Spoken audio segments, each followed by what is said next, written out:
So, we just saw Ouija, Origin of Evil, the new film from Mike Flanagan and the Platinum Dunes Michael Bay produced horror films. So, what'd you think of Ouija, Origin of Evil? This... You don't get why it isn't 80%? No idea at all. I'll let you go first, let you get your why you didn't like the movie, because I don't know. God, it's just another lame jump scare fest. I didn't agree. I don't hate jump scares at all if they're done. Yeah, if they're right. Sure, if they're done right. But when you're able to predict like every one of them, as I was here, I did kind of predict them. But the thing is, really, their jump scares in general aren't really as bad as most people. I really don't think they're as they can be like I told you about the movie Smiley before about the jump scares in that. Yeah. But the reason why that's bad is because every jump scare in that movie is her friend coming into the room. That's every jump scare in that movie is that. There's not even like any real scares whatsoever in that movie. Like it's just really like this is way better than that. And yeah, there are jump scares, but they're handled well, I think. And even then, like, I know you probably hated the ending because there's kind of an ending thing, but it's not really. That wasn't really a jump scare because there was no loud noise or she just kind of charged and then it ended. Yeah. But I don't know. I actually really liked this. I don't know if I liked it as much as Stuckman did because there was some CGI faces that kind of bugged me a bit, but. Yeah, there was a lot of it. There was way too much. I know that isn't scary anymore. The wide mouth, whited out eyes. Seen it so many times. It's not scary. The one time I did kind of thought it was kind of scary and funny. It was like, I know, right? Kind of funny. You know that is kind of that could have been a good scare if there was like not really focusing on what's happening in the background. That's kind of. What's happening in the background is kind of blurry. It's not putting emphasis on it. And actually, I'm not ashamed. Kind of did that with the shooting scene, but in this case, the boyfriend it's another boyfriend who's just there to die. He's like he's looking through that looking through the wall, and then behind him, the girl's just going. Yeah, she's changing. That was... Are you kidding me? That was funny. Yeah, I didn't think... I thought that was kind of funny and kind of creepy at the same time. Yeah. But I do think but when there was, like... I think there actually were some genuine creepy moments for me anyways. And, I don't know, I didn't... Like I said, I didn't think it was as good as Stuckman thought it was. I did think there were... Like, the CG faces aren't scary and... Yeah. But I like some of the old aesthetics, like they had the little reel change blips when they were the old movies, even like recent. Like I remember when they used to do that, when they used to use film and there used to just be a little blips before they changed the reel. I used to know, except for during the time when I did it, they only did it once. During the 60s, I think they used to do it more because also not only did they do that, you can also notice it does look like the reel is changing, like it's kind of moving a bit. I did notice that too. That was kind of cool. I liked the old aesthetic. It kind of worked. Okay. I liked the characters. I thought the characters were really good. I was interested in their plight, and I really liked... It's just, I don't know, I thought it... Even like the boyfriend, I thought he was kind of interesting. Like, he wasn't just like, hey girl, let's have sex and stuff. Like, he wasn't just... He could have been really annoying. He could have been... He's still just... I still don't think he really served much purpose other than just to have a death in there. I mean, the movie Lights Out had like a boyfriend there. It kind of transcended the cliche there because he was actually the best character in the movie, and he was actually helpful. Smart. Yeah, I did like. My only problem though was, as silly as the ending to this one did get to, I did feel Lights Out's ending got silly too, because during the last half, the creature from Lights Out was just not scary anymore. She was just kind of silly. She was just kind of charging at everyone, throwing them around. She just wasn't, she kind of, like, Lights Out I also kind of felt. Like, 'cause this also too, like, it was just a lot of, woo, woo, monster coming for you. The only difference though was, in Lights Out, you could defeat the creature with lights and like the black. They used the black light because I saw Lights Out. I finished Lights Out today, and they used the black light and they hit her with lights. And they couldn't do anything to the ghosts in this. I mean, she did eventually steal the mouse shut because if you've seen the first one, this is a prequel to the first one, so she did kind of do something, but for the most part, they couldn't really do anything to the ghosts in this. Like, I think that's, but I'm not saying like this is better than Lights Out or anything. I think for me, I think they're both about the same for me, anyways. I'm just saying I did feel the ending to this and Lights Out did get kind of silly near the last half, and they weren't scary. They were just kind of but I was still enjoying myself. Yeah. With both films. Which I don't like. This is why I don't think horror movies should have a huge climax like that. They should just be creepy or something like that. Like 1408 was a really good film because that was just, it kept get creepy and stuff. Like, it wasn't just a big ghost and flying, everyone's flying and stuff, and there's all this ghosts going ah. Like, it's just, it feels like a lot of horror movies are doing that now. Even The Conjuring. I love The Conjuring movies, but their climaxes are always big and always something like loud, and people are running around and everything. They're kind of huge climaxes that kind of feel more like thrillers at that point for me, anyways. But okay, anything else? You probably have more things to say. I'm sorry. Yeah, I got more things to say. I guess the acting was fine, other than like maybe a few lines from the daughter when she's possessed that just come off as kind of weird. Although they're not nearly as poorly delivered as like in The Other Side of the Door. What you saw The Other Side of the Door? Yep. That was awful. Worse than this. But what about Sinister 2? Sinister 2? Yeah, that was kind of silly. The kids in that were were kind of meh. They were kind of though the kids were much like I think the kids in Sinister 1 were handled much better because they didn't talk. Yeah. They were just kind of creepy. There was like one or two clever scenes in this. One is like when the girl's just watching TV and it's a close up of her face, but her face is kind of blurry. You see, in this case, it's the background that's like, what's the word I'm looking for? Just illuminated? I don't know. Yeah. Okay. So her face is kind of blurry, and so you think, okay, are her eyes whited out or are they normal? And then she blinks. And you can clearly see her pupils, so you're like, oh, her eyes are whited out there. Okay, that was... Alright. Yeah, I remember that part. Yeah, but... God, there's just so many things that are just so tired. Like, early in the movie, the older sister walks into a bathroom and her mouth starts sealing shut. And she wakes up and it was a dream. Ugh. I was like, that didn't bug me that much because ghosts are messing with her any way they can. Yeah, but... The demons are ghosts. I'm not sure anymore in these horror movies. But yeah, I don't know, but they're kind of messing with her. Think it's something more than just waking up from dream after dream. The only thing I didn't find... The only scene, personally, that I didn't like that I thought was unnecessary was the part where the ghosts are pulling the blanket away. Yeah, I know, that was just really dumb. It just felt like, what are the ghosts playing? What are they, practical jokers? Ghost pranks! Yeah, there's a YouTube group, I forgot what they're called. They did a joke called Ghost Pranks. It was great. Yeah. It was just ghosts were just being pranksters.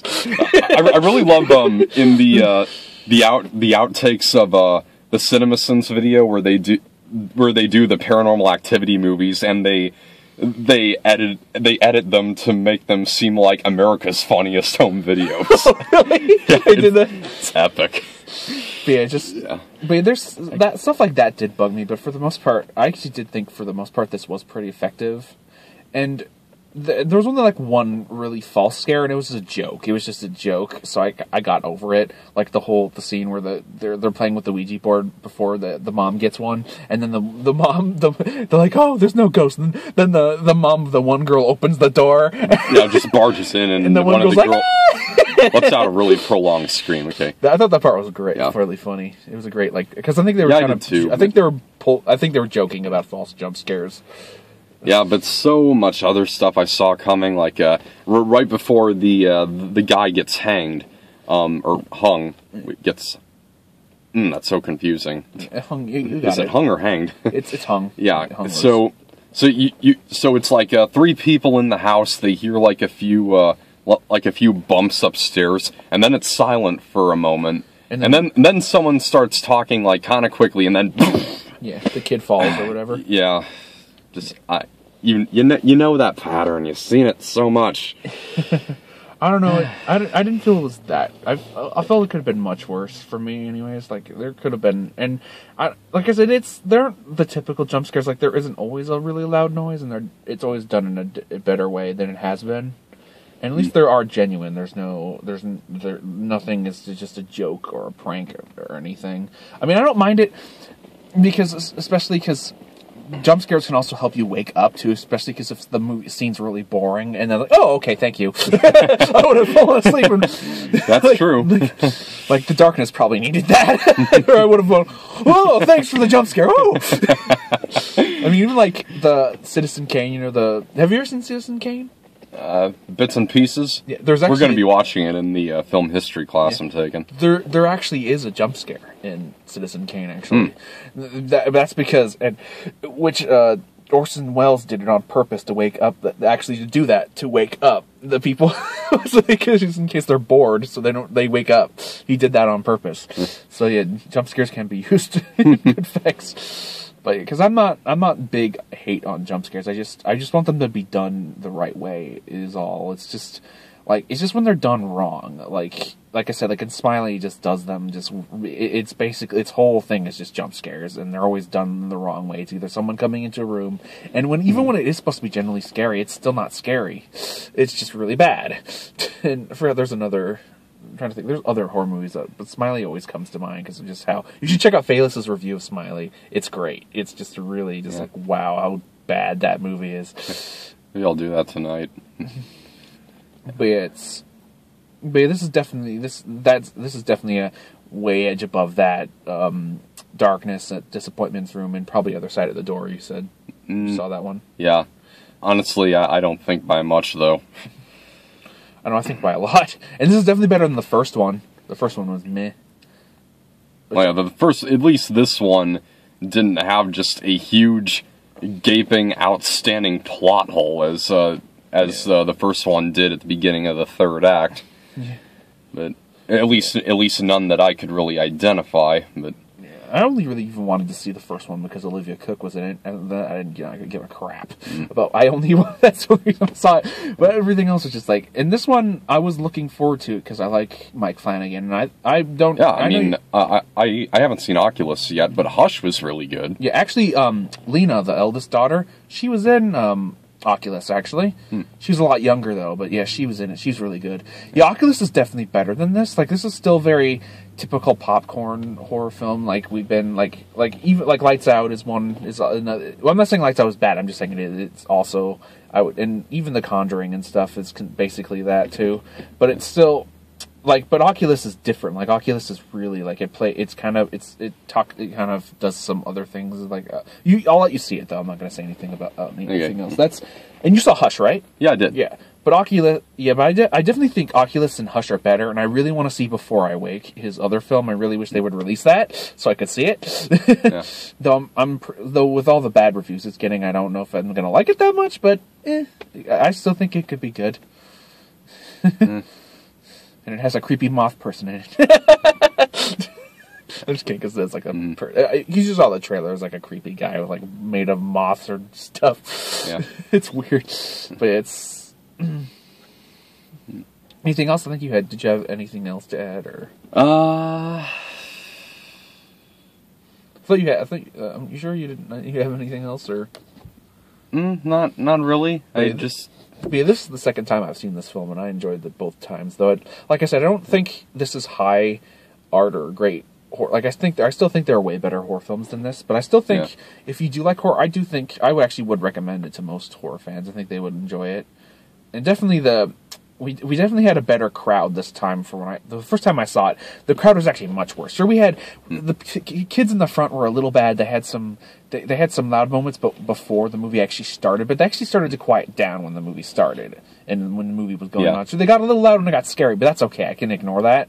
But the first time I saw the movie, they just would not shut up. It's just like every time something was, oh my god, there's something scary gonna happen, and then they would scream. It was just. But yeah, I guess I could see why someone wouldn't like this so much. I guess, but because it does have the type of scares that I guess most people wouldn't like. But I don't know. I thought it was effective for the most part. Though it's still not going to give me any nightmares. Yeah. I don't think it's not something that's going to make me. Heck, like Lights Out kind of creeped me out when I saw the trailers, but then after I actually saw the movie, I'm like, I'm not kind of scared anymore. But it's still like Lights Out. I'm just saying, it's just not as like I think there are creepier films, but yeah. So Lights Out. What was I just about? Okay. Lights Out. What was that? Lights Out. Something with Lights Out. Yeah, Lights Out had some scenes where stuff suddenly appears and. Well, I'm not saying... And they... Because Lights Out was very good, like, for the... I'm not saying... Like I say, I like Lights Out. It's just I feel that everything out in the beginning and everything, the build-up is really good. Like, because the creature's actually scary. But it's just when it gets to the climax, I feel the movie gets a little silly after that. Not bad, just a little silly. Yeah. Like I said, like I told you earlier today, when I was my mom was actually... when I was watching it earlier today, my mom was watching it. She was actually laughing. Yeah, but Lights Out had scenes where, like for instance, near the beginning when the woman flips off the light switch and you see the ghost on like the other side of the room, and I feel like if the makers of this had done that movie, in that scene, it would have been accompanied by a yeah, and so that's. Here's the thing that I've observed about jump scares. It's that when they have the doubt that what suddenly appears might not be scary to the audience, they have to have it be accompanied by a loud noise or a loud burst of music, because that's actually what gets the jump in you, not really what you're seeing. Because when something suddenly appears, it takes you about half a second for your brain to like process it and kind of decide, is this scary or not? And so, but then if they, when they have like that loud noise or loud burst of music, that's the first thing that gets to you and not what you're seeing. So then they fool you into thinking that what you're seeing is scary.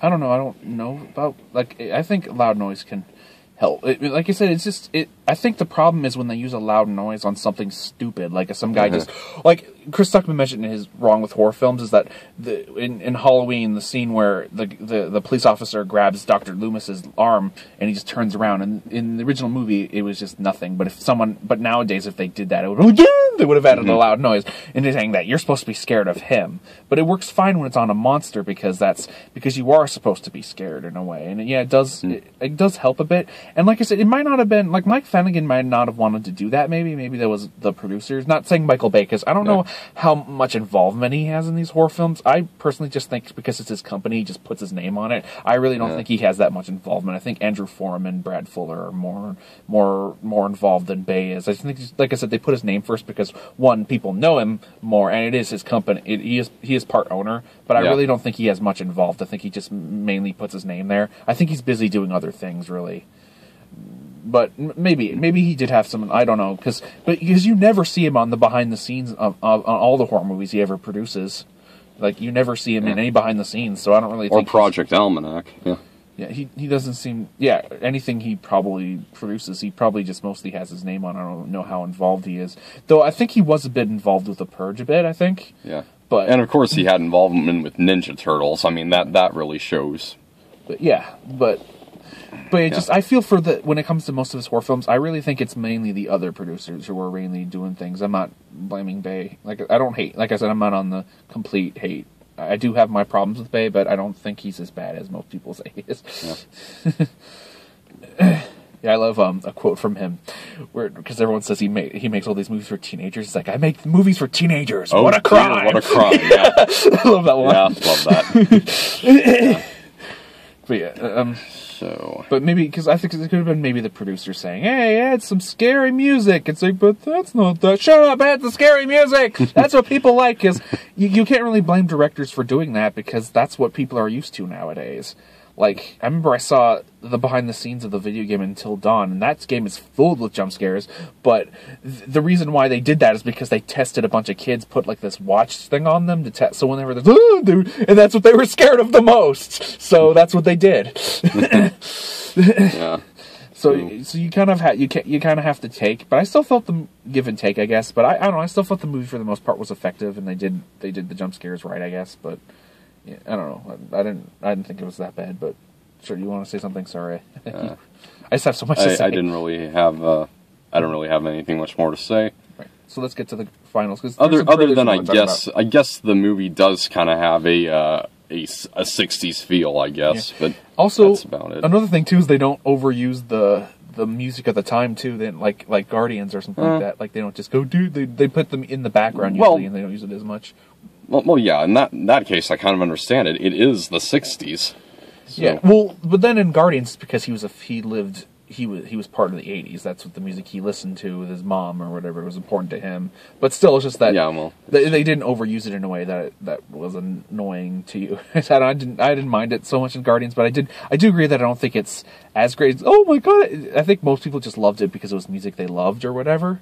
But I did think, maybe they overused it a bit too much, maybe. And they're probably going to do that again in Volume 2, because it went over so well. Yeah, because it's titled Volume 2. But well, it's mainly just, like I said, they're going to do it because it was so popular in the first one that they're going to do it again, mainly. But yeah, I think it's just Volume 2 because they want to do something, not just say 2, I guess, just something clever.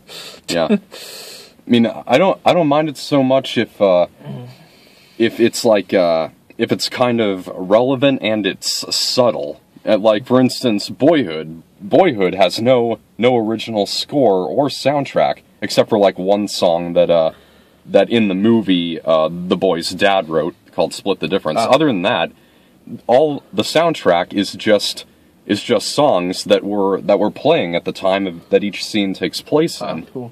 Yeah. Yeah, that's okay, but yeah. And it doesn't like. Yeah, and I thought it captured the spirit of the '60s, and I like the music too. I can actually kind of hear the old music kind of vibe sometimes. The kind of scratchiest sound, the way it kind of sounded back in those days. You could if you really listened, you could actually notice that. I thought that was cool. Especially because I really want people to emphasize music, because nowadays it feels like a lot of movies aren't, like, music is just sort of in the background. They don't give a crap anymore. Like, a lot of, especially horror movies, I think, need to emphasize music, too, because there's, like, great... John Carpenter, all his horror films have great scores, like, that you remember, and he always does them in the right way. Like, he doesn't just play them all the time. He plays them when you really need it. Like, I have Christine. I watched it... Last time I watched it, I noticed, like, there's so many scenes with no music, but then when something creepy happens, like, the music pops up, and it's really good. Oh, then, of course, one other thing I forgot to mention... Those two kids that were bullying the girl at the Catholic school, they show up one scene just to call her Dorcas, and just so that later on, when I guess she's obtained some mind control powers or something. The ghost just. Yeah, just so that later on, when the ghost can hurt them. Yeah, when a guy's like raising like his slingshot and then turn it around. Yeah. They call it the Frenchman's bow. Yeah. Yeah. But that's the thing. When my dad worked at the medieval fair, he would build these little pistols that would basically just shoot marshmallows. He would say, "You can purchase them at the way that is safe and from the Sons of Albert." Because, he can't say the company names at the medieval fair. Oh, yeah. Yeah. And so he would let, like, two people test them out, and he would give one of them, usually the man, he would give him the one that shoots backwards. Someone might look at it and say, okay, this isn't really built the same, but alright. And, of course, it shoots backwards. He would tell them, oh, I'm sorry, that's the Frenchman's bow. Okay, that was... It was mainly she didn't have psychic powers, just the ghost, because that's what happened when the Doug Jones ghost basically shoved his hand into her. Yeah, that's Doug Jones played he was in the suit. He's like a suit. He was Abe Sapien in Hellboy, and he's been in a bunch of stuff. He usually does a lot of suit stuff. he usually wears a suit. I mean, sometimes he'll act like he was in the Flash TV show that's on right now, and he wasn't in a suit. He was just himself. He just without the suit, and forgot what else he was in where he was just himself. But he was the creepy ghost that stuck his hand down her throat and she was I think he was also all the ghosts that were grabbing the sister that one time because they just multiplied him or whatever. But it's just the. And what was it also though? After the bigger sister sews her mouth shut, she gets possessed just for one more second. Yeah, because just to stab the mother. Yeah, because I guess one of the ghosts escaped for a sec, just so that they because you remember in the original movie both the mom and daughter were dead and the sister was trapped in the mental institution. But it was just that one of the ghosts was able to get out for a sec to kill the mother or whatever before that ghost itself also got locked up or whatever. Whatever. Just so they can mess with her because they're locked up, but they can still mess with her one last time, so she can be messed up. All right, well. Though I still didn't get the whole her sister ghost helping her out at the end. I'm like, what the heck? That was weird. Like, so what now? They're free somehow? What? That was a little confusing, but yeah, I don't know. I'm not saying I loved. Well, I liked it. I thought it was pretty good. I still didn't think it was really scary. Like, nothing in this movie is really I'm gonna go, oh, I'm scared. But I really like the characters, the story. I really like the preacher, too. I don't know what it is, but a lot of horror movie preachers I like. I don't know what it is. Like, my favorite is probably from I just saw The Exorcist 3. He's really funny. The one preacher who, he eventually dies, but the one preacher in Exorcist 3, he's really funny. It always seems like they always have, like, the coolest and funniest preachers in horror films. But then, like, everything else always portrays preachers as weirdos or something. Or, I mean, there's occasional, like, there's the preacher played by Pop-Up, from the Visit. He's in he's the preacher who helps out Daredevil on the Daredevil TV show. He's pretty cool, but there's some others, but other than that, like, I like the preacher in this, and I like the one scene where he kind of figured out what was going on. That he wasn't just going to kind of go, Jesus leads you, and then runs away or anything. I thought he was going to be like that, maybe. Because I've seen them do that before with preachers. They just kind of act like jerks. Yeah. But they actually did something with him. I thought that was interesting. He actually was more useful than the boyfriend. Who, I guess he was there just to give maybe the older sister something. I'm not sure. But, yeah. That's fine. Let's get this over with, I guess. Okay. What do you give? Well, if I were a spirit and someone was asking me what I'd give the movie, I'd place the little what is it called? The little talking about the blips or what are you talking about? The piece that gets moved around and someone might look through it. What do they call it? I forgot that it's called. Shoot. Okay, well whatever it is. Someone asking me what I'd grade it, I would place it over D, and then move it to Plus. Yeah. What? I don't know what that spells. D plus. D plus. Oh, yeah. D plus. All right. This is hard for me because I'm not sure. It's like it was kind of a mix between these two grades, but I think I'm gonna go with an A minus. I really like this film, but I don't rate it as high as Stuckman did. I don't think this is like the greatest horror film, and this is not one that's gonna stick with me. It's really scary, but still fun and enjoyable for me anyways. I don't know, but I still do recommend this to if you're a fan of horror movies and you want to see something. I would recommend this over, like, even though I didn't think the Disappointments Room was as bad as you guys thought, I still would recommend it over that, The Darkness, or any bad movie I've seen, even When the Bell Breaks or whatever, just most horror films that I've seen anyways. Well, not Lights Out or anything, but I'm saying most, like, of the horror crappy ones that come out. But yeah, A minus for me. Alright, we got some new trailers. Yay! Yeah. Some new ones, because I can't remember what it was when we had, like, no new trailers. I think it was Girl on the Train, maybe, or... No, it wasn't Girl on the Train, it was yeah, Accountant. Actually, yeah, it was Accountant. Yeah. But yeah, it's always nice to get new trailers. What was the first one? Resident Evil: The Final Chapter. The new trailer for that one. Yeah, the new one. It looks okay. I still don't get, like, I mean, well, for me, the Resident Evil movies are guilty pleasures. Though there are problems I do have, like the continuity is always kind of messed up and weird.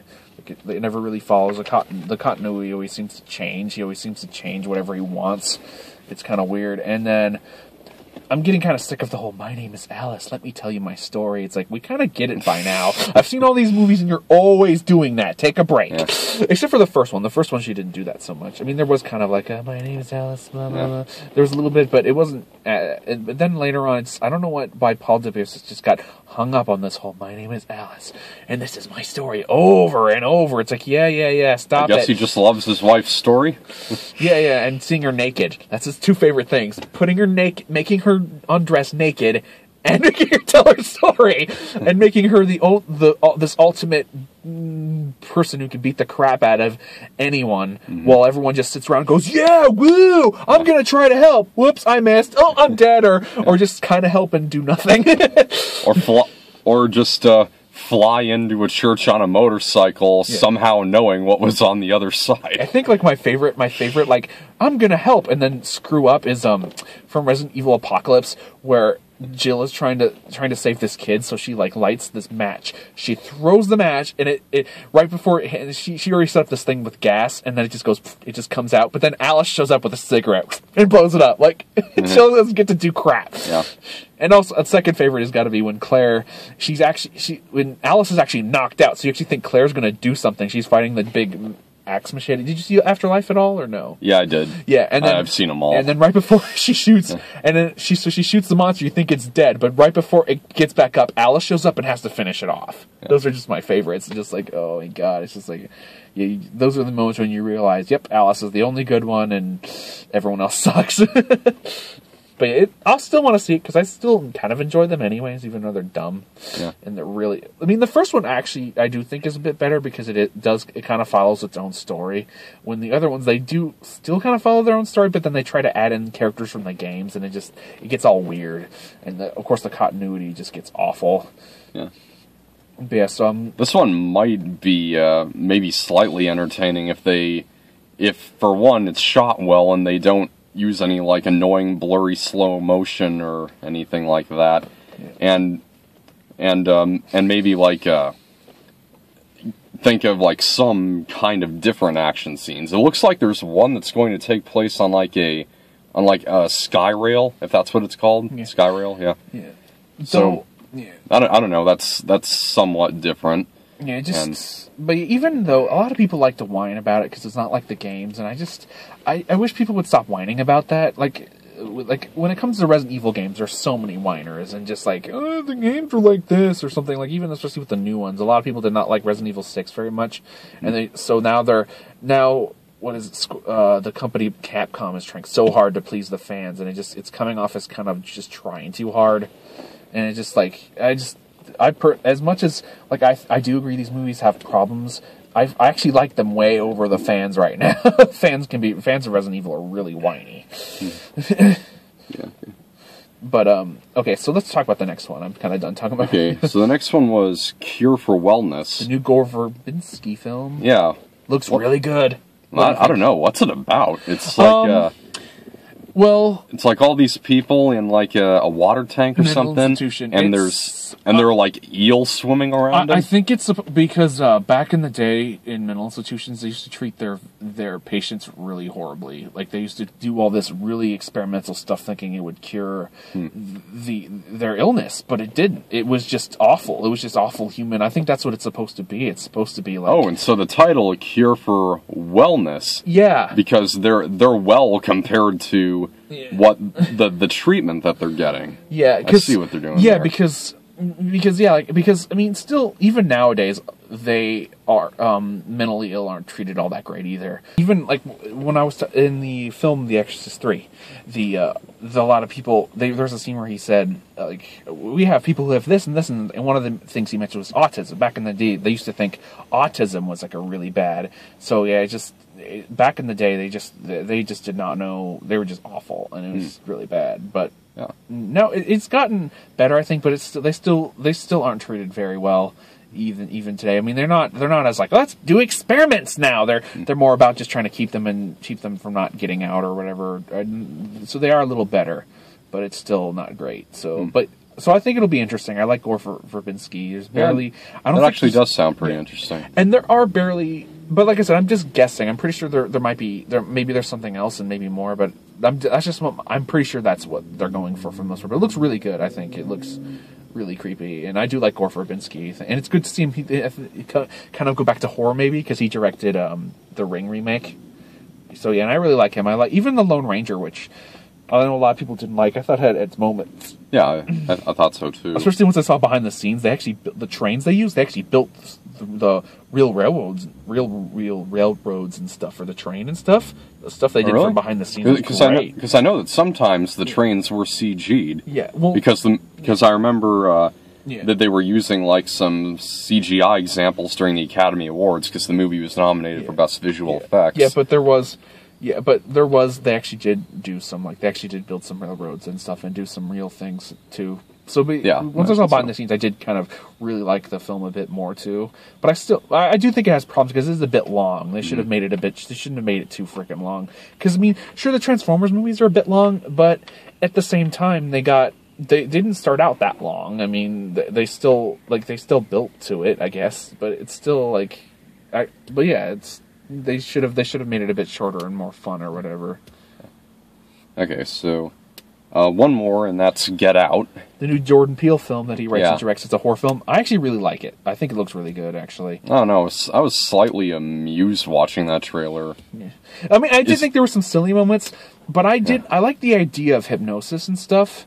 Of the kind of creepiness that can bring, about him, because maybe his memory can be messed with, because maybe she's been hypnotizing him the whole time, maybe, or something. I'm just making, maybe the whole trip is fake or something, maybe there's something else going on. I thought there's a lot of interest that I'm kind of interested. But yeah, there was some silly stuff like that. No, that was kind of funny. And the one guy running. Yeah. As I watched it, I kind of got this kind of slight feeling that the movie's going to be kind of a cautionary tale against interracial coupling. I don't think so. I don't think that's what they're going for. I think it's just I think they're just going for a horror movie, but they are kind of having that. But it's not going to be from what I've heard about Jungle Fever and how that whole message was that, no, you can't mix the races. That's not the message. In fact, that's really not what it's about either. Well, supposedly that's what it was, because that's what my mom said, because that's what Spike Lee's really against mixed race relationships. Oh, he is? Yeah, that's the whole thing about, that's why some people have a lot of problems with him, because he's against that, and some other, he's really against that, and some other things, too. All right, well, so speaking of which, we're going to have to wait a while for Loving, which is only coming out in 4 theaters next week. Yeah, but yeah, I'm going to give Get Out. I think Get Out looks good for me anyways. I think it looks interesting. Okay, well, let's give it a go, I guess. Give it a Get Out? But coming in our neck of the woods next week, we're going to have Hacksaw Ridge, Doctor Strange, and also Trolls, which Trolls is actually up at 83% right now, but it might, I think my predictions for that is, even if it does have good grades, it probably will drop. It might only get up maybe in the 70s or maybe 60s. Yeah. Same thing with Strange. Strange is really high right now, but I still think it might drop to in the 70s maybe. I mean, I'm hoping that it'll surprise me. Doctor Strange will surprise me and go into the 90s or 80s, but if not, but I'm still thinking it'll probably drop to somewhere in the 70s or 60s. That's just my prediction. I don't actually know if that's true or not. That's what I think is probably going to happen with that. Hacksaw Ridge, I'm not sure. I know Stuckman really liked it, but I don't know. He also said he really liked Apocalypto, and I don't know if I'd like Apocalypto from what I've heard of that one too. But then again, I don't think, like I said, I don't think the biggest thing about Hacksaw Ridge is I never, the thing that's not bugging me about the film is the Christian thing. That never bugged me. I never noticed it because it never really felt that. And I mean, there was a couple scenes where it's I don't think there's a matter of religion, but I never really saw that in the trailer. I never really saw too much about religious things in that. My mostly problem is it just looks a little melodramatic to me. It just, I don't know, but it still looks, I still want to check it out, see what I think. Yeah, I'm looking forward to it, so, yeah, alright, so, bye. Bye-bye.